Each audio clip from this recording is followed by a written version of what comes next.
Hello you guys, it's me Elise, and in today's video I'll be teaching you guys how to turn on your cellular mode in your iPhone. So without any further ado, let's get started. What I want you to do is open your settings application and then go to your cellular and then turn this switch on, and this will automatically on your cellular data if you don't have any Wi-Fi. But you need to be careful, as you need to make sure the SIM card is inserted into the correct slot, and also your SIM card has money to access the cellular data. The cellular data works on its default settings, so no settings need to be changed, but make sure that your phone is actively having cellular data at all times if you require it.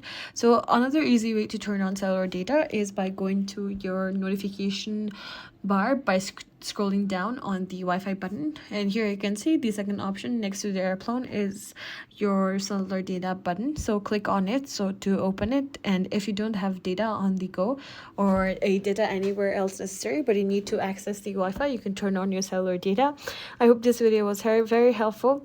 I'll see you in the next one. If you have any questions or comments, leave it on the drop box below, and please be sure to like, share and subscribe. It's me Elise signing off.